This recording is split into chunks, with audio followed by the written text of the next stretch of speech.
Caríssimos irmãos, que alegria estarmos juntos mais uma vez para falarmos um pouco sobre a Semana Santa.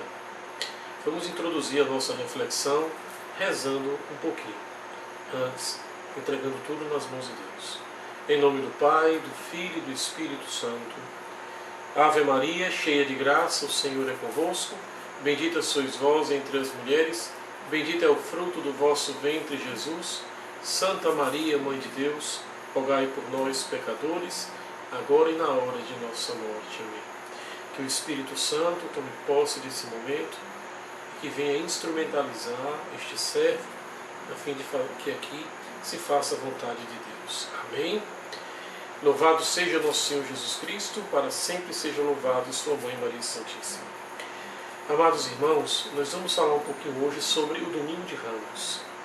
E a base referencial da minha pequena pregação vai ser a homilia, o caminho de fé sobre antigo e sempre novo, pregações do Papa Bento XVI, tá certo? Nós vamos aqui se servir do pensamento do Papa Bento XVI. E eu queria começar aqui a nossa pequena reflexão, tomando posse do pensamento do Papa, o saudoso Papa Emérito Bento XVI, quando, em sua experiência catequética e pontifical, o Papa nos orienta o seguinte: o Papa nos diz que a procissão é, antes de tudo, um testemunho bíblico jubiloso. Um testemunho jubiloso. O tema central da festividade de hoje, Domingo de Ramos, sem dúvida, é o seguimento de Jesus.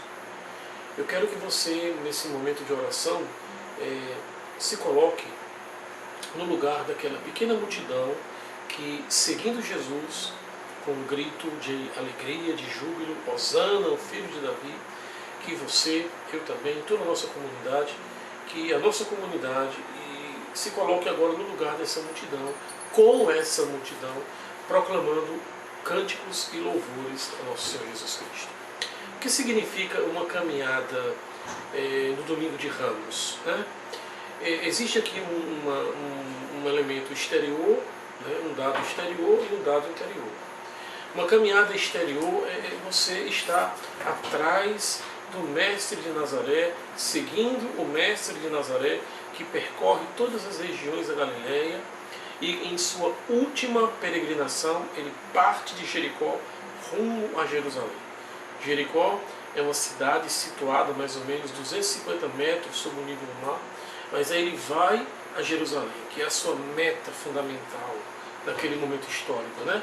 Ele vai a Jerusalém, que fica a 740, 760, 780 metros acima do nível do mar, quase 1000 metros acima do nível do mar. Ora, caminhar com Jesus, essa caminhada em procissão, significa seguimento. Você pode apenas ilustrar a caminhada no seu sentido exterior, como eu falei anteriormente, estar atrás de Jesus e percorrer os caminhos da Galileia, passando por Jericó, Cafarnaum, todas as cidades, rumo a Jerusalém. Mas essa subida rumo a Jerusalém, ela tem um significado muito profundo para todos nós. Trata-se de uma caminhada que, na verdade, se transforma numa nova orientação da existência. Isso mesmo. O Papa propõe, o Papa nos explica, nos orienta, o saudoso Papa, que caminhar com Jesus rumo a Jerusalém, no seu sentido mais profundo, significa uma nova orientação da existência. Como assim? Fico a imaginar aquele homem de Nazaré, proveniente do interior. Né? Nazaré era uma cidade, aliás, uma aldeia sem nenhuma expressão sociopolítica. Na época de Jesus não tinha mais do que 40 famílias, 30, 40 famílias. Flávio Josefo, no livro Antiguidades Judaicas, ele nem sequer menciona o lugarejo, a aldeiazinha, se é que podemos chamar de cidade, de Nazaré. Pensar que aquele homem que saiu de Nazaré, filho da Virgem Maria, filho de um carpinteiro, São José, seu pai, nutrício putativo, pensar que aquele homem, quando sai de Nazaré, ele sai com um projeto. Jesus não é só uma pessoa, Jesus é também um projeto, né? projeto de Deus e pensar que nosso Senhor consegue, com o poder de suas palavras, tocar profundamente os corações, convencendo seres humanos a deixar tudo, absolutamente tudo, família, emprego, projeto de vida. Foi assim que ele fez com Pedro, com João, Tiago. Não posso aqui deixar de mencionar aquela cena bíblica de Mateus 9, versículo 9, em que Mateus deixa tudo, o seu emprego, o seu projeto de vida, e imediatamente largou tudo para seguir nosso Senhor. Então, é esse projeto de vida que ele tem para todos nós. E caminhar com Jesus rumo a Jerusalém, nessa procissão de ramos, significa uma caminhada de exaltação, de glorificação, de reconhecimento que Ele é o Rei, Ele é o Senhor da nossa existência.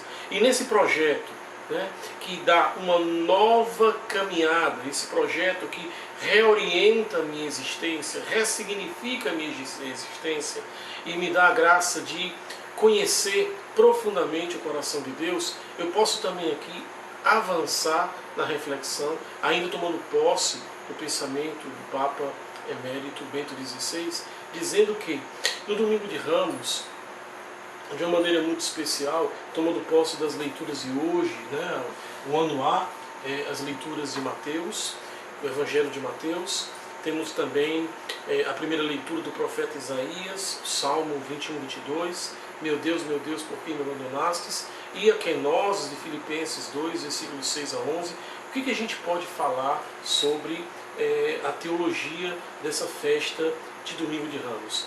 Nosso Senhor que sai do interior da Galileia rumo a Jerusalém.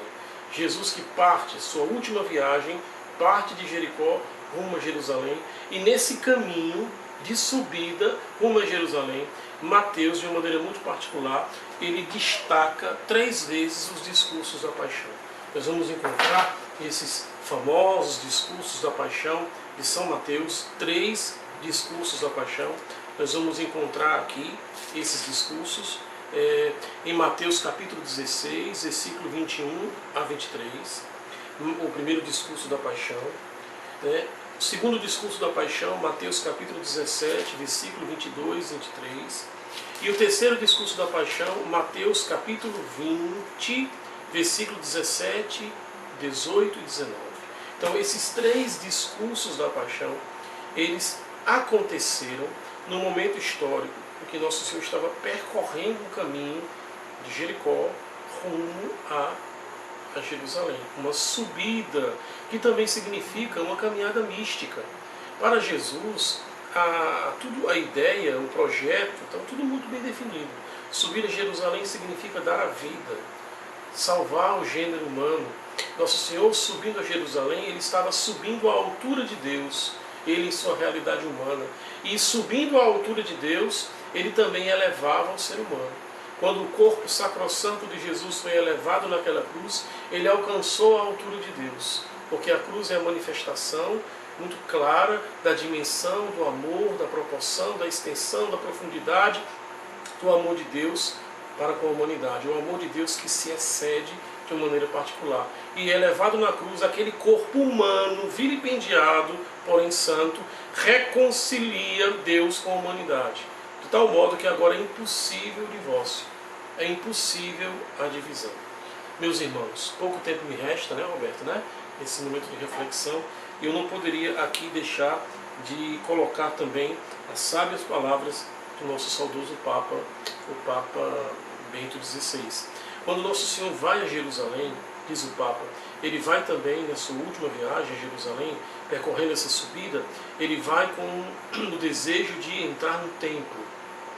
O templo de Jerusalém, o templo que Deus escolheu, conforme nos diz a Escritura, no livro do Deuteronômio, e eu faço questão que você medite nessa passagem belíssima, Deuteronômio capítulo 12, versículo 11, o templo é o lugar que Deus escolheu para ali se manifestar, revelar a sua presença. Veja bem, Deuteronômio 12, versículo 11, é no lugar que Deus houver escolhido para ir fazer habitar o seu nome, que trazeis tudo o que eu vos ordenei, vossos holocaustos, vossos sacrifícios, vossos dízimos, os dons das vossas mãos, e todas as oferendas escolhidas que tiverdes prometido como voto a Yahvé. Então nosso Senhor sobe a Jerusalém e ele vai ao templo, né? Um lugar até então descaracterizado por causa da corrupção humana. Não esqueça que o pecado de Adão vai desembocar na falência da humanidade. E nosso Senhor vai ao templo agora para dizer que aquele lugar que até então era destinado para ofertar um culto agradável a Deus, ele agora vai ser ressignificado. Porque a própria doação de vida é o amor extremo de Jesus. João 13, versículo 1, amou até o fim. É a entrega total, radical, o amor que se transforma em oblação de sua própria vida, de nosso Senhor, que agora se transforma num culto verdadeiro. É por isso que ele, e posso dizer que a pregação de Jesus no templo, né, em sua última visitação a Jerusalém, se transforma também num anúncio antecipado da realização profética que ele já havia proclamado à samaritana em João capítulo 4. Vai chegar a hora e se aproxima o dia em que os homens adorarão o Senhor Deus em espírito e verdade, porque são esses os adoradores que o Pai deseja, aqueles que adoram o espírito e verdade. Ainda na reflexão sobre o nosso Domingo de Ramos, o Santo Padre diz que Nosso Senhor, desde os 12 anos de idade, aquela passagem do Evangelho de Lucas, o Evangelho da infância, Nosso Senhor já revelava ali o seu amor na casa de Deus. Porque o templo é, por excelência, o lugar onde Deus estabelece com o ser humano um lugar de oração, né? Mas é também na subida a Jerusalém, rumo ao templo, que Nosso Senhor revela que a sua meta definitiva é a cruz. A subida definitiva é a cruz. Caríssimos irmãos, nesse Domingo de Ramos, somos chamados também a trilhar o caminho do discipulado. Seguir Jesus na procissão de Ramos é percorrer o caminho do discipulado. Você é discípulo de Jesus ou você ainda é a multidão? O que é que nós temos que fazer para verdadeiramente nos tornarmos discípulos de nosso Senhor Jesus Cristo? Nesse sentido, nós encontramos aqui uma belíssima catequese do Papa Bento XVI, onde ele fala que no caminho do discipulado o fundamental é a comunhão. Ele diz assim: a comunhão com ele é um estar a caminho, uma subida permanente rumo à verdadeira altura do nosso chamado. Que coisa linda, né? Um estar a caminho, né? Uma subida permanente rumo à verdadeira altura do nosso chamado. O nosso chamado é sublime, né?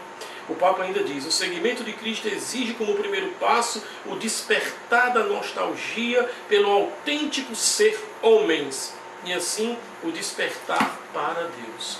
O caminho do discipulado exige uma tomada de consciência, né? E o nosso coração precisa estar cheio de convicção.